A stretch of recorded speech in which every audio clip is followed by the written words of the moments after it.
What's up, Middle Tennessee? This is JDXL. You're listening to my show.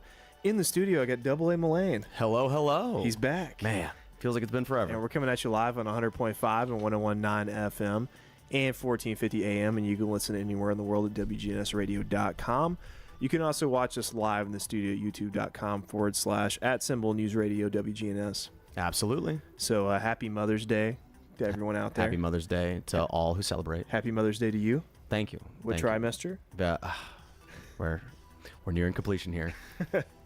No, I heard that a certain hamster mother had a loss recently.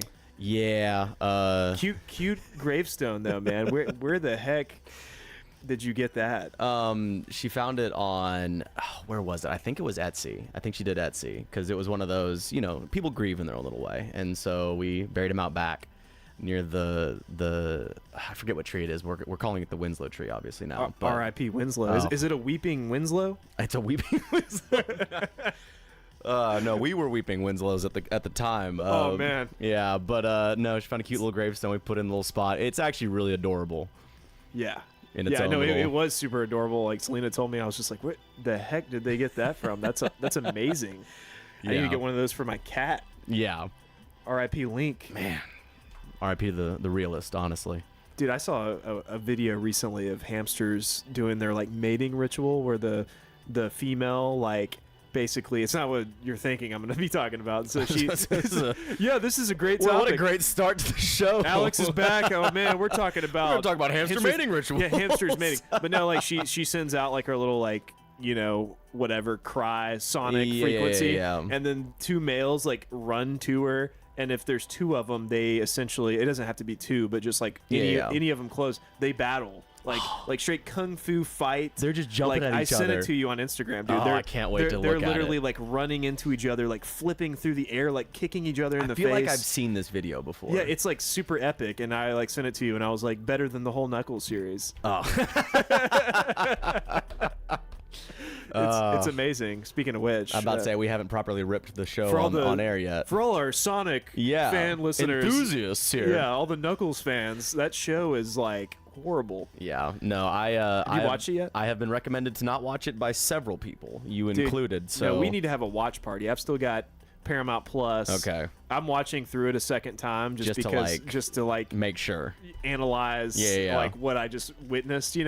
Mainly wanting to get to the episode where they do like a musical number. That's what I watched a review. A guy I kind of like. We vary on some topics, and so I know that like when he talks about things, I don't always have to go, oh, okay, that's 100%. But like he was a big fan of the musical episode. He thought it was really clever, really creative, and I was like, yeah. There's a lot of people saying that. Is it the guy that he's kind of like?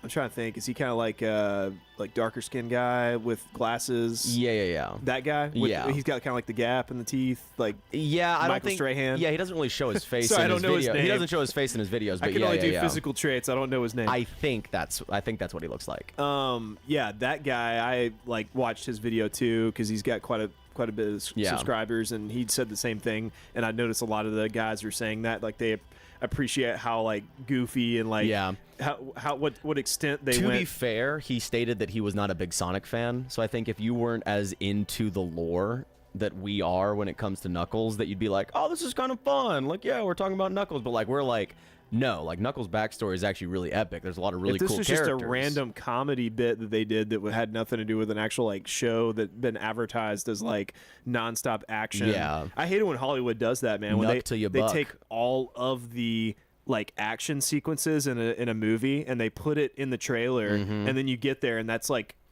they're sprinkled in a 2-hour movie. No. The worst one, and we'll Hercules. Yep, you knew exactly where I was going to go with it. That's what I'm thinking of. Yeah, I'm thinking of Hercules. That trailer was literally the first 2 minutes of the movie. Like it was literally like I think 90% of the trailer was the first 2 minutes of the movie where they talked about how he faked the trials. I'm going to spoil the movie for you guys. He's not actually a real Hercules. That movie's been out a minute. Go see it. You should have already seen it by now. Yeah, you shouldn't go see it. If you haven't seen it, it made it look like it was going to be a CGI spectacle, and it was actually just like a realistic Hercules movie. Dwayne "The Rock" Johnson, and those Hercules. were just like stories that people were telling. Yeah, and they showed all the story clips. Yeah, and then that was it. Of like what he could do, and then it was just like a stronger than normal guy fighting people, and like very mortal, could die. Like had one feat at the end where like he kind of seemed strong. Yeah. But even that was ambiguous. Yeah, not a good movie. Yeah, that's exactly what they did with the Knuckles series. They acted like it was going to be like the live actions, and even the first episode, Sonic's in it, and it's just like acting like it's going to be like everything the movies, that it wants you to do, and it's hilarious, and you're like, man, this is really good. And then it's got a little bit of action, but you're still kind of like iffy on the bad guys. And then next episode, it's just like the Wade show. Now we're and bowling. Then it just gets worse and worse and worse, and then you do the musical number, and they just stab you in the chest with that. You're watching like a 30-minute like musical number that's like ridiculous. Like it's like something Comedy Central would do. I remember in the trailer when I saw the old echidna guy with like the beard. It's like I feel like he's a recurring character in the Sonic universe, and like I saw him, I thought, okay, cool. Like we are gonna delve into Knuckles' history. Like maybe we're gonna see Tikal, maybe we're gonna see like Chaos, maybe we're gonna see some cool things. No. Well, here's the thing. All they had to do, they could have probably still done the show and gotten away with it. All they had to do was say Wade and then like title it something like, you know, Wade from Sonic starring or not starring, but like just call it Wade and then put featuring Knuckles. That's all you had to do. Or just Wade and Knuckles, because Knuckles is like the and Knuckles in most every video game or something. And so just if you just said like, Wade and Knuckles, like, then hey, Knuckles is going to be in this and you can appreciate Knuckles being in it, but it's actually Wade's like TV series, just a goofy like comedy special we're doing. Kind of like when they do like the Guardians of the Galaxy like Christmas special or something like that. You know it's not going to be a Guardians of the Galaxy movie, and you're just like, oh, it's kind of like something cool we can like watch, like that's just kind of like slightly entertaining or whatever. Got a little bit of action in it. That's all they had to do, but they literally took all of the action sequences, put it in the trailer, made it seem like that's what you're getting is just nonstop action, Knuckles the entire time, like CGI, and he's like literally in it like under half the time, so it's crazy. Well, yeah, there's like I've heard there's like some episodes where like he doesn't like feels like he doesn't even show up. Yeah, I think they were just trying to save on money with CGI. Apparently, the CGI is really expensive. Again, I respect that because when they do CGI, they do it well. But if they made like, it just like the movies, everybody would be geeking out on it, not criticizing. Yeah, or just make like if CGI is expensive, make a 3-episode like event of like, hey, here's Knuckles, here's a backstory with a little bit of like. Yeah, it feels like Sonic 1 in concept, but also like, you know, it's still Knuckles, so I don't care. We don't really care what situation put him in. Just put Knuckles in a situation, give us a little backstory, and let us have fun with him. Yeah, you know, like the thing is like I actually forgot that Wade was a character in the mainline Sonic movies when I saw it, because I was like, that's what everybody was saying. That's why I was like, oh Wade, so like a new character they're introducing, and I was like, no, that's the cop buddy's friend from the first movie, and he like barely showed up in the second movie, if I remember correctly. Well, it's funny because I liked him as just like a random like comedy character in the other movies. Because he works great. Yeah, like when he showed up in the coffee shop and stuff, and that was just a funny sequence. He's riding around that scooter. Oh yeah, like it's brilliant. You know, it has the light hat on. You know, and it's like he was just a good comic relief in the movies. But like when I saw they were doing him as like, you know, kind of like the human character sidekick, I was like, oh, he's pretty funny, and this should be a good combination. Someone really serious and then an idiot, kind of trying Knuckles' patience. A perfect trope. And then it just was like they even kind of like I feel like once they gave him more lines, it just kind of made you like, oh, like. And they also take like a serious approach. It's like all about his family drama, and it's like almost supposed to be like this whole like Daddy Issues, the movie or the TV show or something. It's just really interesting. I heard also that his sister is actually a really annoying character. Oh, she's horrible. Yeah, like I hate her. I hated that character. Anyways. Yeah. No, I saw a clip and I was like, it was like, oh, this character sucks. And then like I watched the review and it was like, oh, that's the sister character and she's in this a lot. Okay, cool. I don't know what they were thinking, man. Like somebody just thought that they were good at their job, and then apparently that person was really popular with the rest of the staff, and they just went with it. They're like, oh, he said it. Oh, I can't correct him. Clearly, he's really good at what he does. And like now that it failed, everybody gets to be like, yeah, no, we actually thought it was bad the entire time. Did it actually fail? Like I've seen it as #1, but of course it's going to be #1 for a little bit because everybody's going to watch it. Well, you have to remember, and this is a problem that we have in this day and age, is hate watching is a real thing.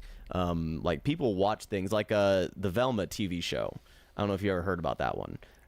I kind of do. Yeah, it was like a spin-off. It's supposed to focus on Velma. It, from all accounts, was terrible, like just a butchering of the Scooby-Doo franchise. But like so many people watched it to make fun of it that people thought like, oh wow, it did good numbers, so they renewed it for a second season. Oh man! And so then it like it's kind of like Rebecca Black with Friday. The second season came out and everybody was just like, okay, don't watch this, guys. Clearly they got the wrong message. It's like Catch Me Outside Girl from Dr. Phil. It's negative publicity, still publicity. Well, and I'll go on tangents forever, so this will be my last one. But did you hear about the Morbius stuff? Were you aware of that one? They're making a second one of those? No, they're not making a second one, but it did so poorly in the box office, but then the memes started coming out. And it started doing good on like streaming. Thing. Well, no, they re-released it into theaters because they thought that people were going to go watch it. second time. No, it didn't. It failed again. Oh, yeah, okay. So it was actually a huge loss on their part because they had to re-release it. Oh, okay. So I think you did tell me about this before. I just forgot. That's actually hilarious. that one's really funny. It's funny because it makes it sound like you're gonna actually it's memed. Everybody likes it. Let's re-release it. Even then, it got me because the way you're like building it up. Yeah. You're like, no, it failed. So then guess what happened? It failed. No, it failed. It 100% failed. So it turns out people still didn't want to pay $20 to go laugh. Turns out memes don't mean anything in the theater run. You know what's funny is Chris Brown absolutely loved that movie. Like he randomly just posted on his social media and was just like, "Dude, this movie's awesome." And it was just like, "Oh man." There's just turns out he makes good music, but he doesn't like movies. I'm not gonna go to Chris Brown for movie recommendations. Yeah, I mean, I didn't know what kind of movies he liked, but then when he said that, I was just like, man, I really actually hated that movie. So no, genuinely was not a good movie. I was actually kind of shocked because I mean, I like Jared Leto, so you and me are usually pretty easy to please when it comes to movies. Just give us some good action and some like decent plot. We enjoyed all of the DC films, like the Justice League. We enjoyed. We enjoyed all the Aquaman stuff. Like we enjoy movies that the general population says stink. It takes a lot to make us not like a movie. and somehow these networks are really actually good at it lately. They're really good at it. So yeah, stuff like that, the Knuckles show. I don't know if you ever saw Madam Web or not. I haven't yet, but I've seen it's on Netflix, so I might. Do I need to hate watch? Honestly, you should hate watch. Okay. Like it was. I think you need to hate watch Knuckles, but I'm also like scared. Give it some time till it like bombs, and then watch it later.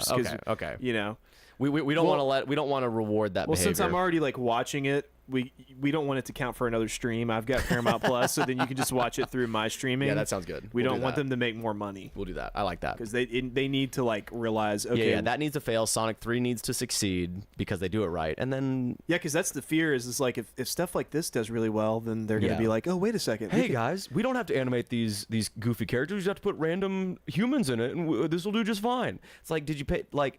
Look at the Godzilla franchise. Humans? Boo. Less humans, more monsters? Yay! Like, that's all it takes. That's all it takes. Everyone always brings up Godzilla in the comments. That's all it takes. It turns out when we see a movie called Godzilla, we want to see Godzilla. Ding, ding, ding, ding, ding. More humans. I want to see Millie Bobby Brown. Yay! She like disappeared, man. Oh yeah, no, and good for her. They just switched human characters like a million times in those movies. Well, I think what they did was they said, hey, let's not get anybody who's even close to B-list. Let's get C-list actors. Let's throw them into bit parts, and that way it doesn't cost a lot. Like that's what you got to do in a Godzilla film. Godzilla's the movie star. Take C-list actors, put them into fun little roles, let them have fun. And we'll enjoy Godzilla and Kong and all of them doing their thing. That's true. They were trying to save money for more CGI. Exactly. It's brilliant. And it worked. Budgeting geniuses. Oh, look at them doing what should be obvious. Doing the Lord's work out here. Oh, amen. But yeah, Hollywood has really lost it for sure. Like, I feel like everything's remakes and stuff like that. But dude, I was talking about last week. Obviously, the music industry's been crazy with all this beefing going on. Yeah, that's fair. You got like 9 diss tracks that have dropped, and like while we were gone, like I feel like you got A-list artists like top of the industry going at each other's throats, like going at it too, like not just like goofy disses. Obviously Kendrick and Drake are the big two right now, but there's been a bunch of strays being thrown around too. I love like J. Cole too, like how he apologized, dipped out. He's on vacation. That's what he's like at the beach right now. That's all the memes is like at the beginning we called him like a wuss, but now that we're seeing what Kendrick was doing to Drake, they're just like, man, what a brilliant move. Yeah, I mean it's straight getting like Jeffrey Epstein, like P. Diddy type accusations going on towards Drake. J. Cole said, I just want to have some fun with the friends. I didn't realize it was getting this serious. I'm out of this. Yeah, and then apparently there was like a security guard that got shot at Drake's place. Yes. And I don't know, like, I mean, obviously there's no way to like necessarily pin it on Kendrick, like personally, but obviously there's like, probably some fans or something that from all the drama they got amped up. We can't pretend like he didn't have a factor in that one. He posted his Google like map of his house on his track drop, so it's like literal his Drake's literal like Toronto home was on the artwork for the diss track for Kendrick's diss track. Yeah, for that's so it's his house, and then someone shows up and literally shoots his security guard. And yeah, so it's like getting like heated as in like Tupac, Biggie. We might actually be okay situation. with people dying heated. Holy cow, that's actually crazy. I did not know that. Yeah, so it's like. Yeah, it's crazy. And I think one of like Drake's shops got robbed or something too. Sure. So there was like a bunch of stuff that happened towards Drake's property and whatnot. And then you got Chris Brown went in on Quavo over the ridiculously hard on Quavo. Yeah, ridiculously hard, and then Quavo sent something in retaliation. I think that situation's already like I don't think there's been any more diss tracks. But well, I don't think I heard nothing about Quavo's response, but I heard everything about Chris Brown's diss track. So I assume that his response was just a milquetoast response. It's funny because well, it's not really funny. It's actually like super harsh, but it's I'm on the outside, so I guess laugh at whatever I want to laugh at. But it's not my life being ruined, so. Right, exactly. But he like said in the track, because one of the Migos passed away, and he literally said that people wished it was you instead type situation. So you're also like not only like basically tearing into the fact one of his homies died. You're also one of his, best homies too. Yeah. It's just like one of your best friends dies, and you're just all like, yeah, your homie died. Let me bring that up real quick, and then say that everybody wishes it was you. And it's like, golly. So that was like super huge dig. Well, then he drops his diss track, and he has his homie that passed away is more on the track than he is. He used one of his like old things, so it's like he's kind of like proving like I actually still need him to to like that man. Do a catchy track, I'm sure he thought he was doing something with that, and we can appreciate it. Yeah, like, Chris didn't even diss him too. He was just like R.I.P. to him. Like he was actually cool. Like we all wished he hadn't gone. So like he's not dissing him. Yeah, but it was kind of creative. He used like Chris Brown as a basketball team. It's like OHB, and he used that as a different acronym for like over women, essentially. Ah, yes. is essentially what he is, because that's what the beefs is over. Is he like was friends with Chris pretty hard, like for several years, and then he ended up, I guess, dating Chris Brown's girlfriend of 5 years, Karuchi or whatever. Yes. So like, there was like a whole beef that started over that. Yeah, and. Yeah, man. So you have just like some literal like A-lists. I mean, Migos, Chris Brown, Kendrick, Drake. Insanity. Yeah, it's like it really is like a civil war out there right now. Yeah, and it's crazy. Everything going on with P. Diddy, and then they're like bringing up that type of stuff, like pedo accusations on the diss tracks. It's insane, man. Yes, it's like actually like this is top level like tea in the music industry right now, man. Yeah, that's why like it's funny. People are like, oh yeah, everyone just gets so into the drama and stuff. It's like, no, this is actually like if you think about it, like with everything going on with like just people getting arrested and stuff, or like homes being confiscated by the FBI, it's actually kind of like, dang. Things are it would be smart to pay attention to some of these things. Yeah, things are actually like low-key crumbling. My favorite thing that's come out of all of this is the Metro BBL Drizzy track. Have you heard that one? Metro, what was it? Yeah, Metro released a track, like a sample or something that's just called BBL Drizzy.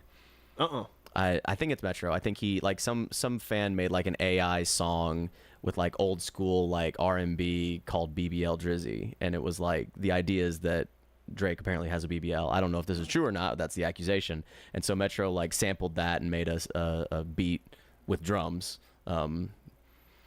And it's just really catchy. I've had it stuck in my head for a while. Well, apparently Drake had to remove one from streaming. He used AI for Tupac on his track. So Tupac was on there and like Snoop Dogg and everything, and then he did a verse going on Kindred, and that beat and like everything was like super catchy. Okay. It's called like Tailor Made or whatever, and I really liked it. And I'm not even a Drake fan, and I'm actually kind of enjoying his diss tracks more than I am his actual original stuff. Everybody's saying his ghostwriters are like working overtime in the studio. Whatever. We're getting good music out of it. That's all that matters. I was gonna say that's what's funny about like him doing diss tracks is like it's kind of known that he has ghostwriters. I feel like it's been like proven. A well accepted. If you want to call it rumor, but that's pretty well accepted in the community. Yeah. Yeah. Everyone just kind of like basically acts like it's a fact. Yeah. I haven't like researched it myself, but No idea. But it's just like funny getting in a rap battle. It's like, hey, I need some more disses. Like, come on, guys, let's cook them up. Come on. He's just like in a room, like in the front, like a professor, and they're all sitting at their like desks, just like writing. Like it's almost like a Hollywood version of like just them doing script writing. Yeah, He's pretty just much. in there, like There's a writer's room full of other people. Come on, guys. I need this. I and need it would this be diss track nice to be if you good. do something about this Yeah. aspect of his life and just throw that in there and sprinkle in a little bit of, you know. He's got like an R&D team that's like researching into every nook and cranny of his life. Yeah, they're all sitting there. Oh, I got something, guys. I got hit. It turns out he actually got shanked in 8th grade. So I say shanked. It's Pantsed. Yeah, shanked could mean something aggressively it's different. so funny how like it was always called shanked when I was in high school. Like it makes it sound like I guess I did I went to West Side, so You know, did. It's got that name like Hey. West Side, you know. but yeah, it was called shanked when somebody pulls your pants down, Yes. and then you're like pantsed, and I'm like, that sounds more of like a kid version of the name. Like there was probably some kid that had like already been to juvie, like in Compton or something, and then he's randomly going to school there, and he's just like, you know, Yeah. he just says shanked, and then it just catches, and then it's like actually like, no, this sounds dangerous. Yeah. Hang on. Hold on. But yeah, probably shouldn't do that. But yeah, man, it's insane with just what's going on, and there's been, like I said, 9 tracks drop, and apparently like all of them are at the charts. Like I think one of the Kendrick tracks was number 1, and then one of Drake's was like number 3, and then they were just like basically leapfrogging the chart. But I think Kendrick's actually getting more traction with his diss tracks. But I think Kendrick has released more, to be fair. And he released like 2. I know he released like 2 pretty much in the same like half day. He's done 5, I think, and then Drake's done like 4 or something like that. He released the first one. J. Cole's release was a little more like J. Cole's release wasn't quite as like aggressive. I feel like J. Cole's release was like your stereotypical diss track, because it's like I've seen like people doing their top 10s of like all the recent disses, and like J. Cole's is always pretty low, like low down comparatively. And so I imagine like he did his diss. What I heard is that somebody like reached out to J. Cole after he released it and said, hey, he's not actually going after you, he's just waiting for Drake to respond so that he can go in. And so that's why J. Cole like backed out, because he was like, oh, this isn't actually about me, and he's about to like ruin careers, so let me just step back. And like I thought it was a kind of fun like little diss, like let's just have a good time. No Yeah, because apparently they like Drake and J. Cole did a track together, and then they basically said in the thing like they're the big 3, like, you know, basically including Kendrick in the mix. And then Kendrick just came out and he was just like, no big 3, just me, just big me, or something like that. And so it was like kind of blatant, like, nah, like, no, I'm not a part of that. Yeah, but again, I'm the man. with a hyper focus on Drake, apparently, not on J. Cole. Right. Well, maybe I think he did.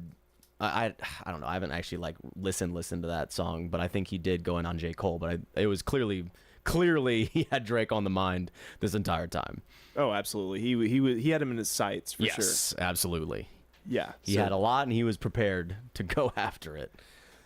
Yeah, absolutely, man. It's heating up for sure, man. Especially with the shooting. You know, it's kind of it's obvious that this is more than just, hey, let's create a beef just so that we can have fun and make stuff. Yeah, absolutely, man. It's getting nuts, man, for sure. And I'm honestly curious what the next like step is to it. I'm like, is someone gonna drop something else? Like, I mean, at this point they're making money to do it. They might as well keep it going. Well, Drake feed the machine. Drake announced his track that's like not a diss track. It was just like something about summer. I don't know if you saw that or not, but he like released it, and somebody posted the caption of this video of like a guy getting into a car like completely beat up and just like driving off in silence. And it was just like, this kind of feels like what this track is. Just like all those diss tracks come down and, all right, well, here's my new album, getting ready for summer, guys. Let's talk about this now instead of you just got like put to shame or something. Just, like, all right, I'm just gonna I honestly thought his tracks were really good too. Like as far as disses. What was the one he released? Family Matters? Was that the one that he released?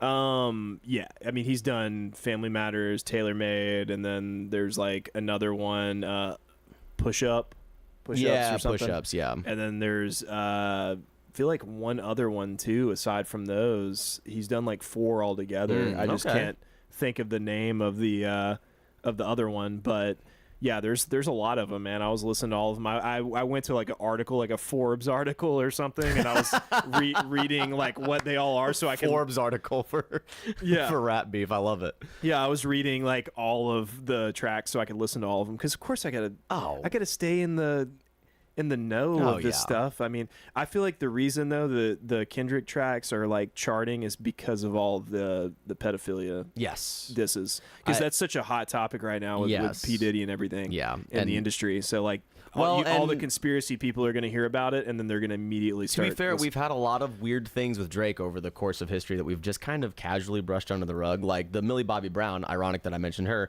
is kind of one of those. Godzilla. Yeah. From notable from Godzilla is one of those. That's where she got a big break. Yeah.